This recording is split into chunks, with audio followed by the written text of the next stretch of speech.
Attention, dans la vidéo qui va suivre, je spoil méchamment. Alors mesdames et messieurs, enfants de tous âges, si vous ne voulez pas vous gâcher la surprise, regardez d'abord l'objet de ma chronique et revenez ensuite comparer mes arguments. Mais tardez pas trop quand même, hein, sinon je vais commencer sans vous. Mesdames et messieurs, enfants de tous âges, bonjour et bienvenue sur la chaîne Tosoa. Je suis Doko Irving et voici un nouvel épisode de l'Instant Doko. Aujourd'hui nous allons parler d'un film dans lequel 8 personnages se retrouvent contraints par leur environnement extérieur de cohabiter dans un tout petit espace. Et ça parle, ça parle, ça parle, ça parle, ça parle, ça parle, jusqu'à ce que tout se barre en couille en fait. Un peu comme Walking Dead.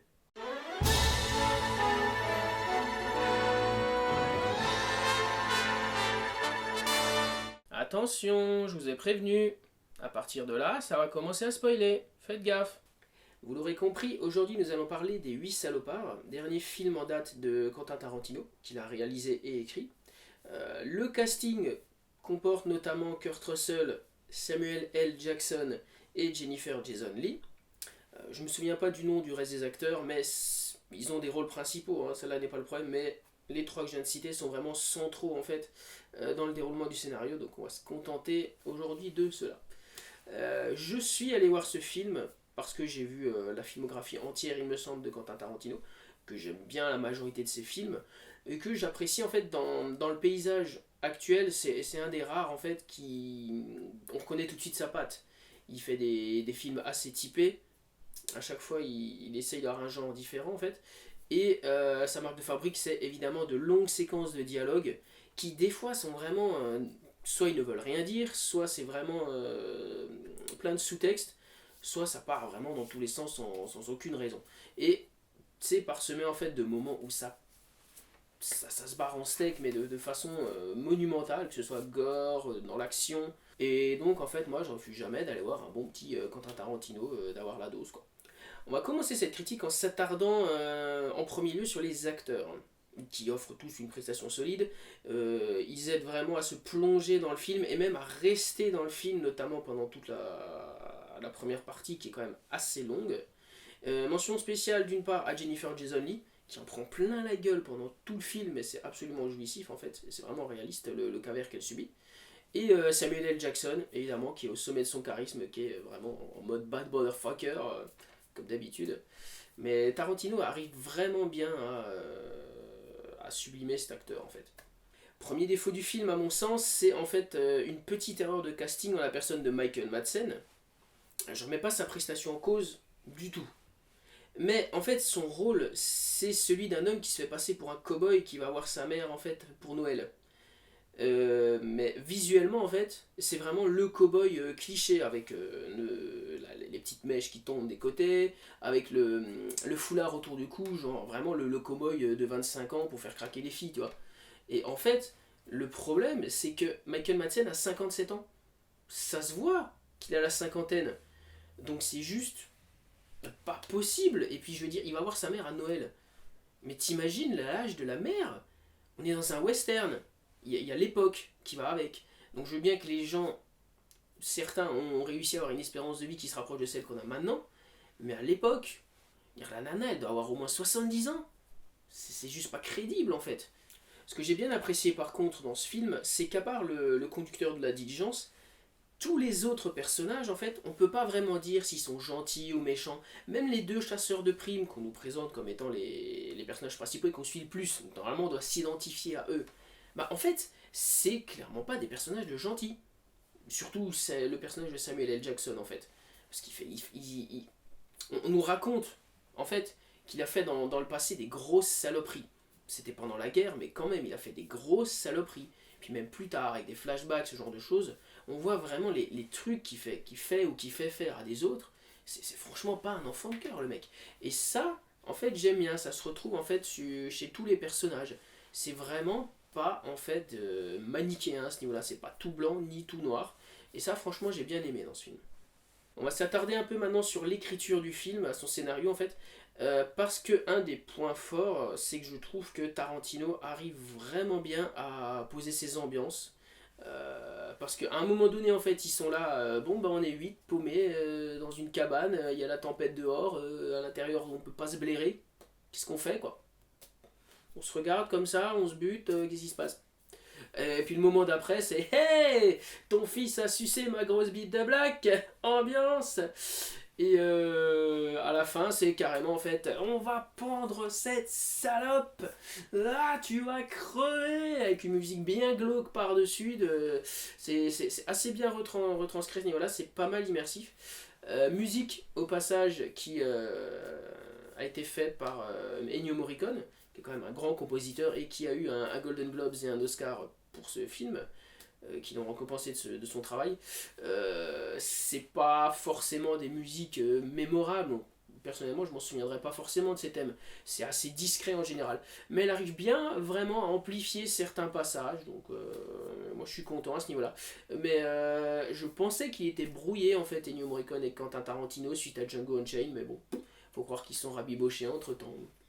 Un autre point sur lequel je suis pas mal satisfait en fait, c'est que le découpage du film, du scénario, en fait, est très efficace pour présenter les personnages et pour leur donner un peu de background.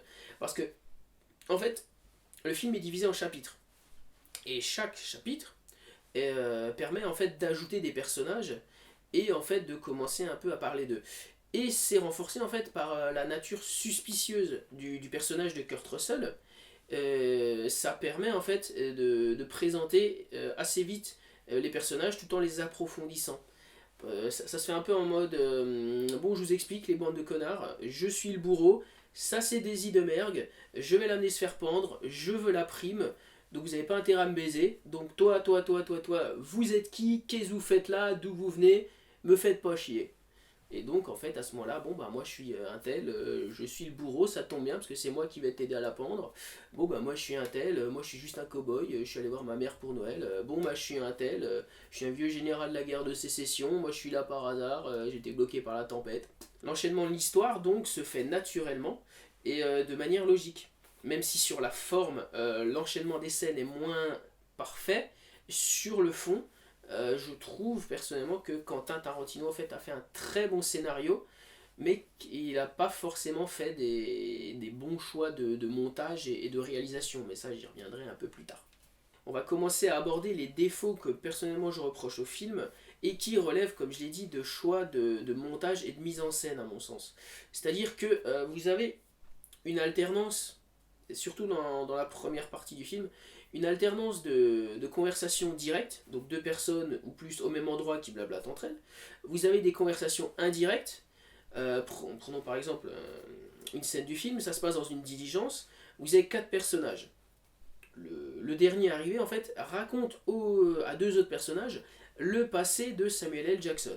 Donc en fait, ouais, il y a 10 ans, il était dans un camp de prisonniers, et il n'arrêtait pas de dire au chef de prisonniers, ouais, vous allez voir, moi je suis un noir, je vais tous vous buter, ça vous la fera bonne. Et les, les gars en charge de la prison, on va dire, en charge du camp de prisonniers, ah t'inquiète, t'arriveras jamais à nous buter, c'est pas un nègre qui va nous faire chier, machin, milieu. Donc ça c'est une conversation indirecte, c'est des faits rapportés. Et vous avez aussi des semi-flashbacks, parce que moi en tout cas j'appelle des semi-flashbacks, c'est-à-dire que vous avez les images, enfin, c'est entrecoupé en fait d'images qu'on pourrait considérer comme des flashbacks, mais tout ce qui est audio, en fait, tout ce qui est parole, c'est rapporté dans le moment présent par un personnage. Donc par exemple, le personnage de Samuel L. Jackson, qui raconte au vieux général à la guerre de sécession comment il a fait, comment il a torturé son fils. Donc vous voyez les images du flashback, donc de Samuel L. Jackson et de son fils qui se fait torturer, on va dire. Sauf que, en fait, c'est Samuel L. Jackson qui se fout de la gueule du général en lui disant hey, tu vois, à ce moment-là, ton fils, je lui ai fait faire ça, machin, bidule, nanana. Donc c'est des semi-flashbacks à mon sens. Et vous avez des vrais flashbacks, c'est-à-dire, en fait, un chapitre entier du film, c'est vraiment quelques heures plus tôt, voilà ce qui s'est passé. Et en fait, je trouve que cette gestion-là, en fait, d'alternance entre tous ces différents passages est vraiment maladroite. Puisque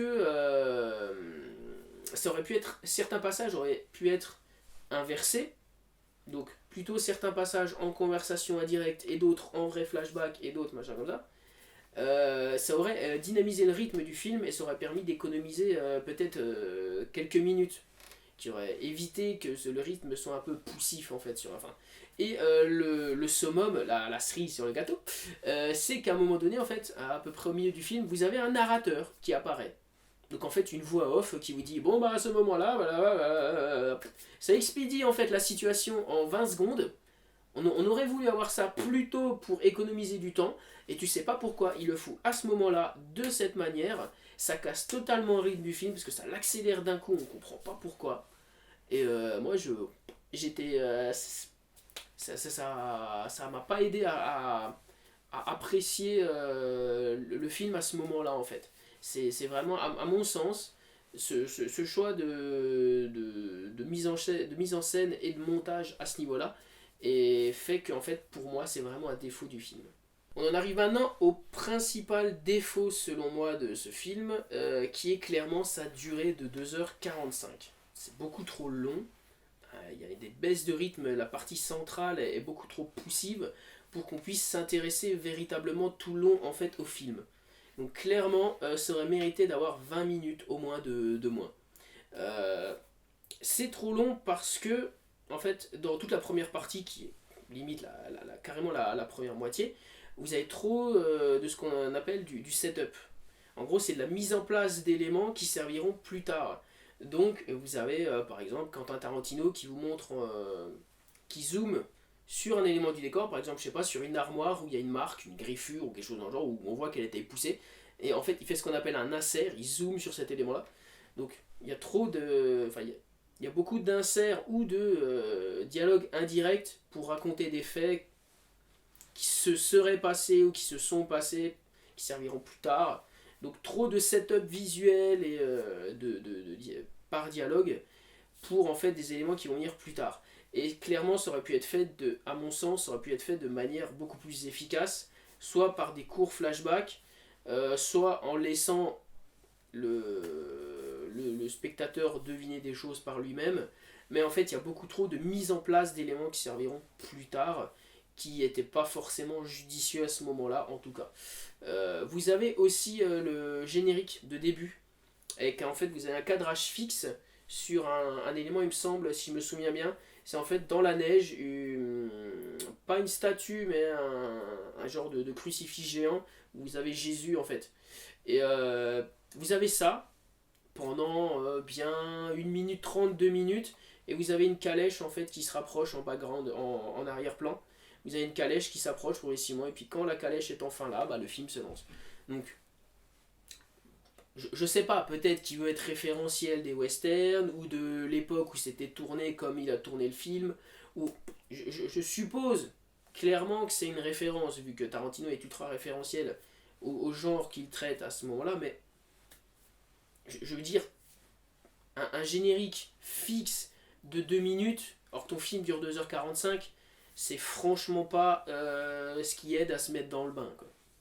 Pour moi, clairement, c'est de trop. Ensuite, vous avez un flashback qui est aux 2 tiers du film. Vous avez un flashback en fait qui explique ce qui s'est passé dans la mercerie, dans la cabane, quelques heures plus tôt, en fait.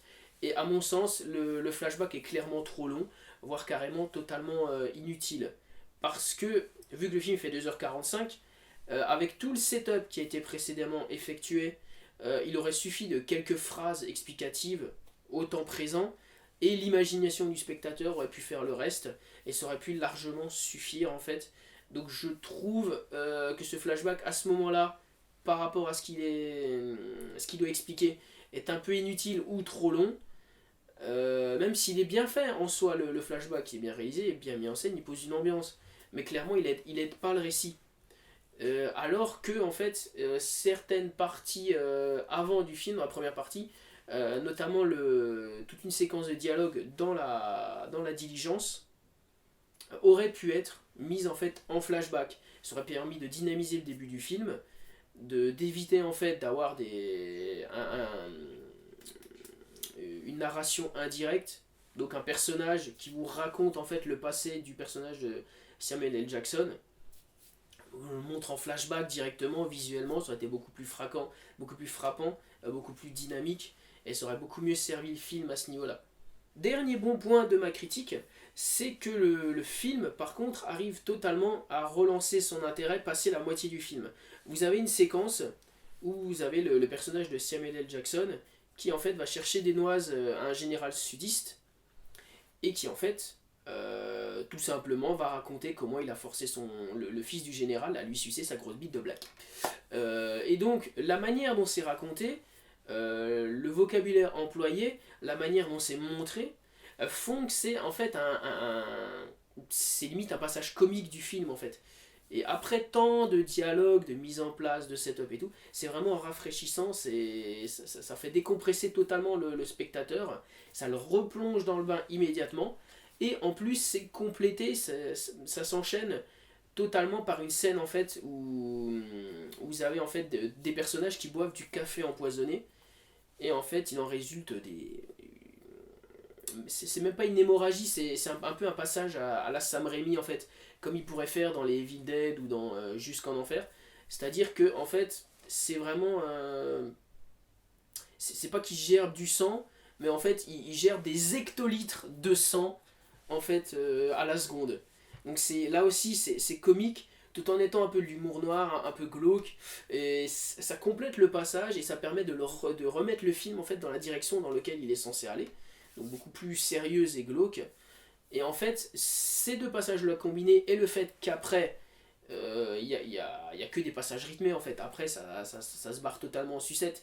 Tout ce passage-là, complété par ce qui se passe après, ça permet de relancer le film, de replonger le spectateur dans ce qui se passe, et ça lui évite du coup à ce moment-là, il n'y a plus besoin de regarder sa montre, là c'est bon, le film est relancé totalement, il n'y a plus moyen de s'ennuyer après. En conclusion, par rapport aux 8 salopards, je pourrais dire que c'est un bon film au début, parce que c'est bien filmé, hein, on va pas se mentir, c'est Quentin Tarantino quand même, il sait écrire un film et comment tenir sa caméra, c'est juste qu'à mon sens il a fait des mauvais choix. Donc c'est un bon film au début, c'est un excellent film dans la deuxième partie, mais il y a clairement 20 minutes de trop, et en fait le rythme est trop inégal pour que ce soit vraiment un film génial de bout en bout. Mais c'est quand même un excellent moment à passer, surtout si vous êtes fan de Quentin Tarantino. C'est tout pour aujourd'hui. L'instant doco ou un doc pour les intimes est à présent terminé. Si la vidéo vous a plu, n'hésitez pas à la partager à vos amis. Si vous avez des remarques positives ou négatives, laissez-les en commentaire. Vous pouvez également me suivre sur les réseaux sociaux qui s'affichent actuellement sur votre écran.